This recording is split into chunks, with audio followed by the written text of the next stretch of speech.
Teman-teman, ini adalah Grand Prix Brasil yang penuh kejutan. Kami melihat kebangkitan Verstappen yang memulai dari pit lane dan finish di posisi ketiga. Posisi kedua ditempati oleh Kimi Antonelli, kemenangan besar Lando Norris yang mengukuhkan dirinya sebagai pemimpin di kejuaraan dunia, tetapi terutama insiden yang melibatkan Piastri, Kimi Antonelli, dan Leclerc, dengan Leclerc mengalami kerugian terbesar dan mundur, sementara Piastri menerima penalti 10 detik. Mari kita lihat bersama apa yang seharusnya dilakukan Piastri dan mengapa dia salah.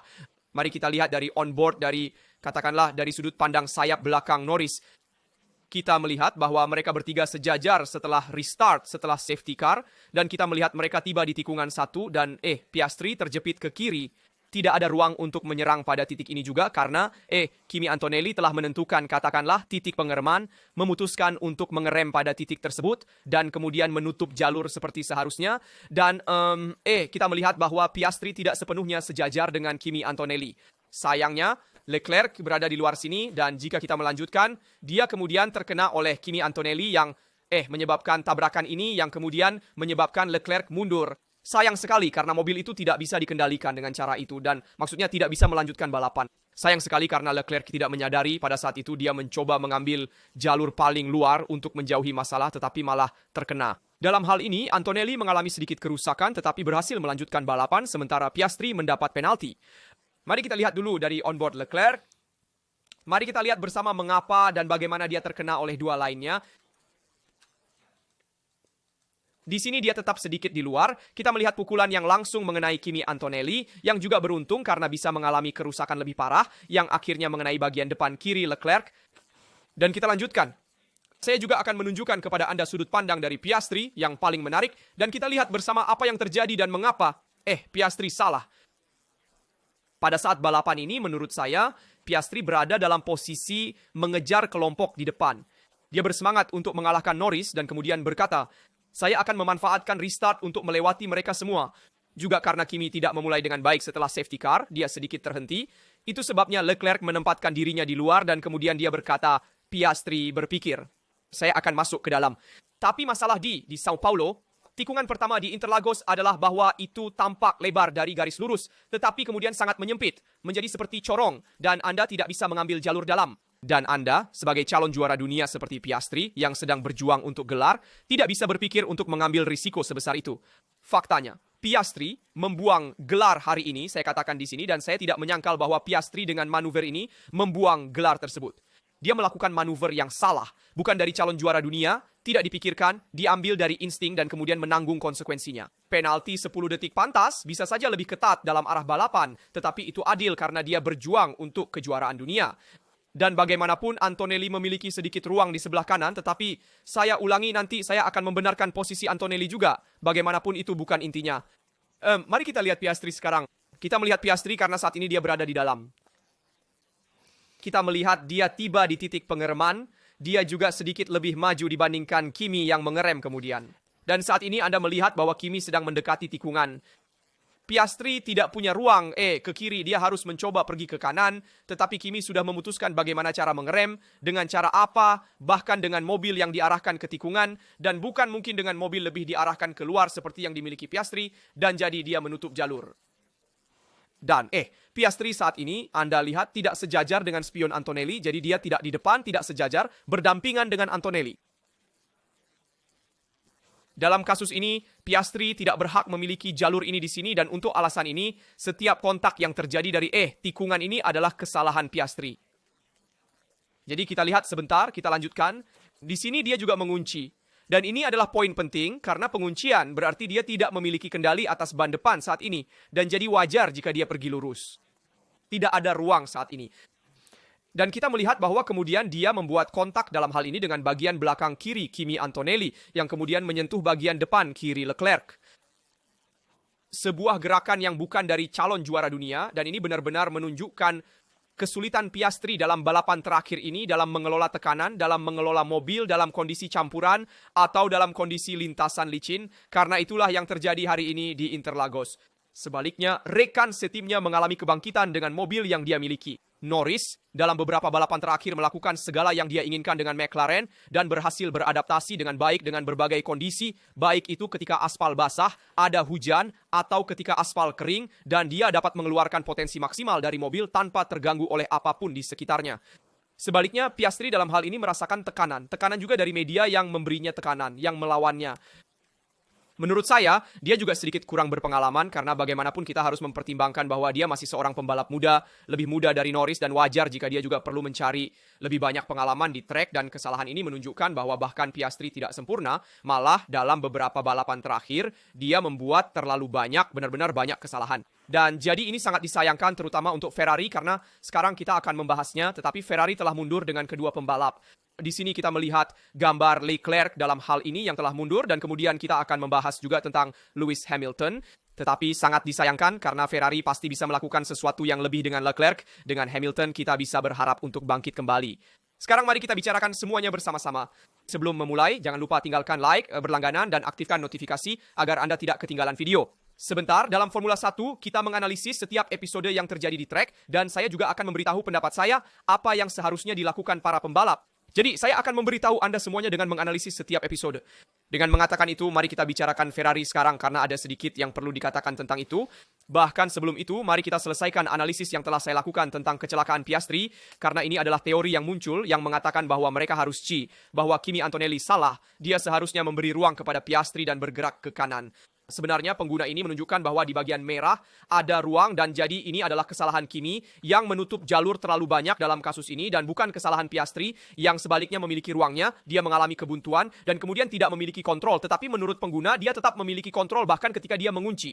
Nah, ini adalah omong kosong karena ketika seseorang mengunci roda, mereka tidak memiliki kontrol atas poros depan. Jadi, ini adalah fakta, ini adalah fisika motorsport jika kita mau dan sebaliknya pada Kimi Antonelli bukanlah ruang yang ditinggalkan di luar, tetapi titik pemutusan adalah ketika Anda memutuskan untuk mengerem. Karena jika Kimi memutuskan untuk mengerem dengan memberikan sedikit ruang kepada yang di dalam, jika dia mengambil jalur itu dan berada di depan, dia bisa tetap di jalur itu. Yang di dalam harus memahami apakah mereka bisa pergi ke kontak jika mereka akan melakukan kontak atau tidak. Dalam kasus ini, Piastri berpikir untuk tidak melakukan kontak, tetapi malah mengunci roda dan melakukan kontak dengan Kimi. Kimi telah mengambil jalurnya, Anda tidak bisa memindahkannya dari sana apakah itu lebih dalam atau lebih luar. Dan juga Charles yang telah memperlebar jalur karena dalam kasus ini di tikungan 1 tidak akan pernah dilakukan. Jalur Leclerc tidak dilakukan. Leclerc melakukan jalur ini untuk menjauh sedikit dari masalah, dan jadi dia membuat jalur yang jauh lebih lebar dari biasanya. Kimi sedikit lebih ketat dari biasanya, tetapi dia mengambil jalurnya. Dan jadi ini bukan kesalahan Kimi Antonelli dalam kasus ini, tetapi jelas ini adalah kesalahan Piastri yang memberikan kebuntuan dan kemudian kontak dengan Kimi. Saya ingin mengatakan ini karena beberapa teori telah muncul. Dalam hal ini menurut saya, federasi bertindak baik dengan memberikan penalti 10 detik kepada Piastri.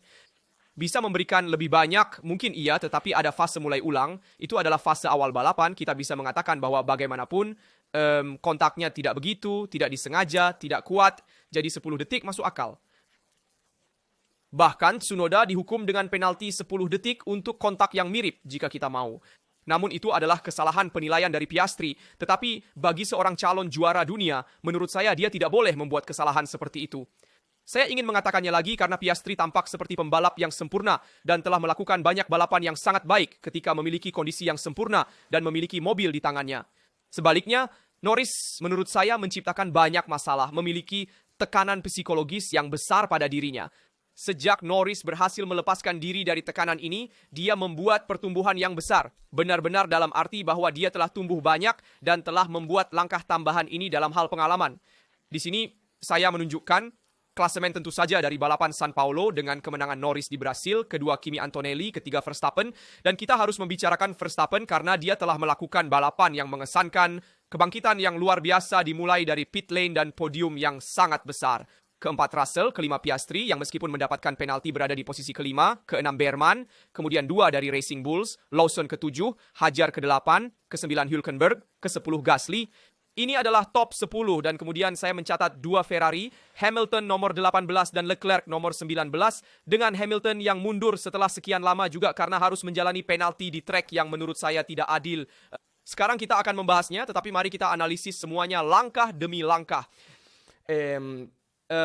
Pertama-tama mari kita lihat sebentar. Ya, ada reaksi di sini dari Norris ketika melihat bentrokan antara Piastri, Kimi, dan Leclerc. Oh my God. Juga Verstappen di sana yang berkomentar. Dengan mengatakan itu, saya menunjukkan Kimi mencapai poin dan meraih posisi kedua yang sangat bagus. Dia memiliki lebih banyak poin saat ini daripada Hamilton di tahun 2007 di musim pertamanya. 122 poin untuk Kimi, 109 untuk Hamilton. Ini adalah data yang sangat penting yang menunjukkan kekuatan Kimi yang telah melakukan paruh kedua musim yang kuat sejak setelah Monza. Dia menjalani paruh kedua musim yang hebat, jadi selamat untuk Kimi. Saya juga telah menulis pesan pribadi kepadanya dan dia menjalani akhir pekan yang luar biasa di Brasil. Sungguh selamat tanpa kesalahan, sangat hebat. Dan sekarang kita bicarakan dulu situasi Ferrari. Mari kita bicarakan Hamilton karena Hamilton dikenai penalti 5 detik di lintasan ini dia. Hamilton menerima penalti 5 detik di lintasan, itulah sebabnya dia terus balapan meskipun mobilnya tidak memadai. Dia melakukan beberapa pit stop, pertama untuk mengganti sayap, lalu mereka memperbaikinya. Mereka melepaskan sayap yang terjepit di bawah. Mereka mencoba memperbaikinya di mobil, tapi tetap saja tidak bisa jalan, teman-teman. Hamilton tidak bisa berbuat banyak karena mobilnya hancur setelah kejadian di awal. Dan sebenarnya saya juga menunjukkan bagaimana kondisi mobil Hamilton dalam kasus ini. Lihatlah terjepit di bawah, mobil benar-benar hancur.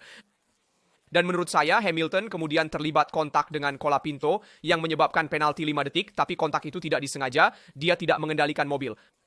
Menurut saya, tidak seharusnya menghukum seorang pembalap yang tidak bisa melakukan apapun untuk mengubah keadaan karena mobilnya rusak. Dia tidak bisa melakukan apa-apa lagi.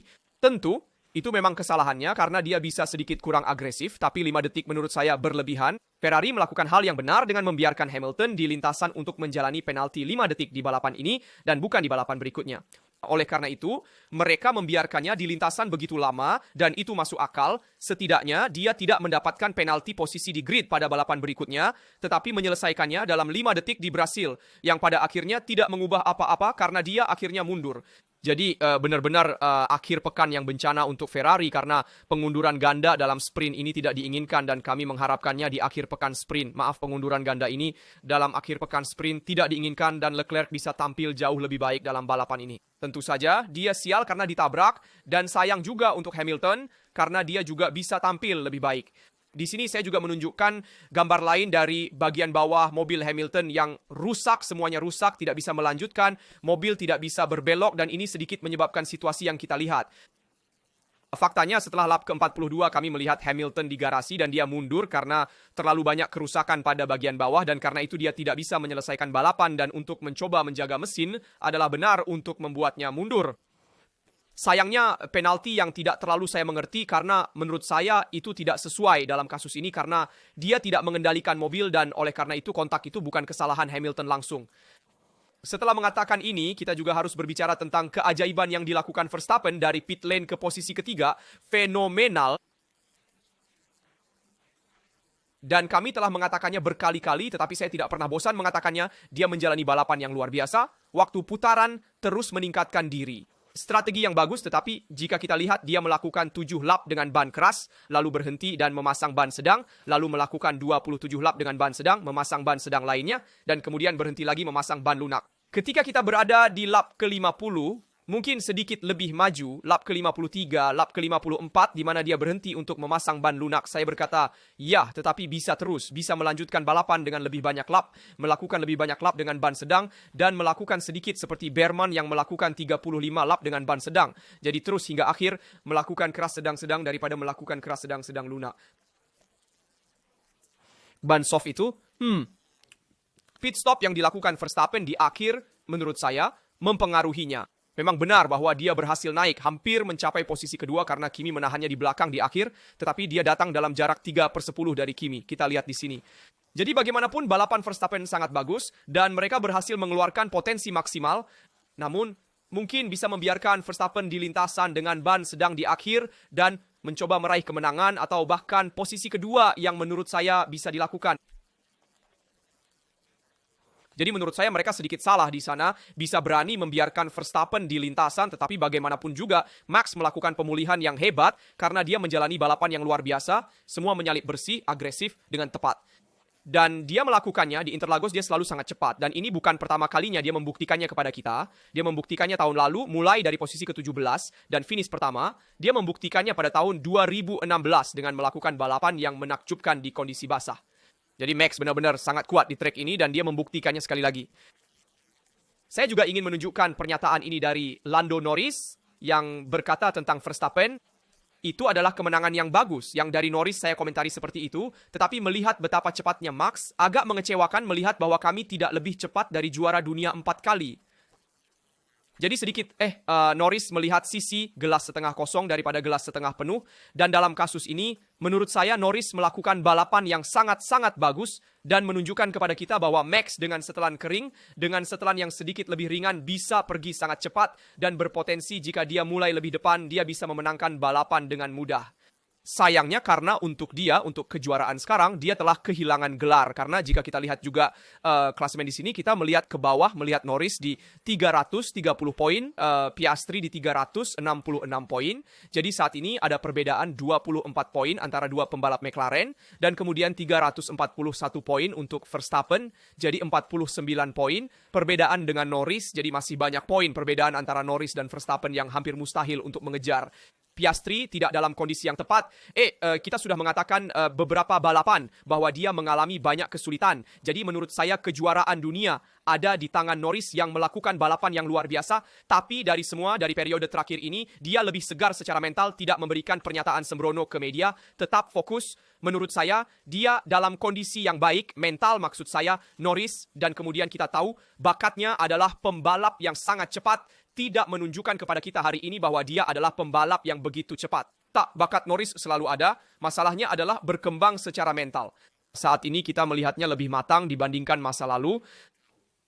Selain itu, saya juga ingin menyoroti klasemen konstruktor. Kita melihat bahwa Mercedes kembali unggul atas Ferrari, menjadi kedua dalam hal ini di konstruktor Mercedes dengan 368 poin, sementara Ferrari ketiga dengan 362 poin. Menurut saya, ini akan menjadi pertarungan antara Mercedes dan Ferrari yang akan kita lihat hingga akhir kejuaraan antara siapa yang akan berhasil merebut posisi kedua dalam kejuaraan konstruktor.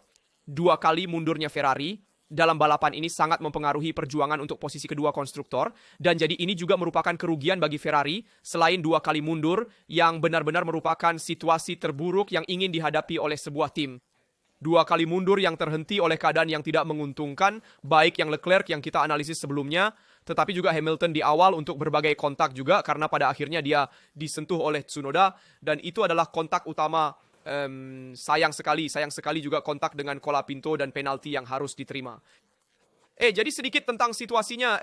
Dari balapan saya harus mengatakan bahwa saya sangat menikmati di awal saat dimulai kembali menyalip Max. Kita melihat balapan yang sangat baik. Saya harus mengatakan juga dari Behrman yang sudah beberapa balapan membuat kita terkesan karena dia finishing di posisi ke-6 dan melakukan strategi yang sangat baik, soft, medium, dan memanfaatkan dengan sangat baik katakanlah mobilnya dalam menyalip, berhasil melakukan beberapa penyalipan yang baik di tikungan 1 dengan segera masuk ke dalam dan memiliki pertahanan yang baik juga di akhir, jadi dia melakukan balapan yang luar biasa. Lalu Lawson yang finish ke-7 cukup mengejutkan saya. Karena saya mengira dia bakal finish lebih belakang, tapi dia justru berhasil menahan kereta pembalap yang berderet rapat dari Ajar. Bahkan sampai ke Alonso yang semuanya saling menempel. Jadi pertarungan di grup tengah benar-benar seru. Tapi Behrman lah yang akhirnya keluar sebagai yang terbaik di kelompok itu. Luar biasa. Hebat. Setelah mengatakan ini, teman-teman beritahu saya di komentar bagaimana kalian melihat balapan ini. 2 kali mundurnya Ferrari. Kesialan yang dialami si merah, semoga kita dapat bangkit di balapan berikutnya. Dan semoga Hamilton juga bisa bangkit karena kita melihatnya sedikit kesulitan. Dan tentu saja kualifikasi negatif juga berpengaruh dalam balapan hari ini karena mencoba untuk kembali tidaklah mudah dan kesialan Leclerc berlanjut. Setiap kali Leclerc selalu lebih sial, semoga kesialan ini juga segera berakhir. Beritahu saya pendapat kalian tentang kontak Piastri, Kimi Antonelli, Leclerc, tentang tentunya kemenangan Norris, kebangkitan Verstappen yang sampai ke podium. Saya penasaran untuk membaca dan menjawab semuanya. Seperti biasa saya ingatkan untuk memberikan like berlangganan dan mengaktifkan notifikasi agar tidak ketinggalan video di saluran. Di sini dari Raza, itu saja, kita bertemu lagi di video berikutnya.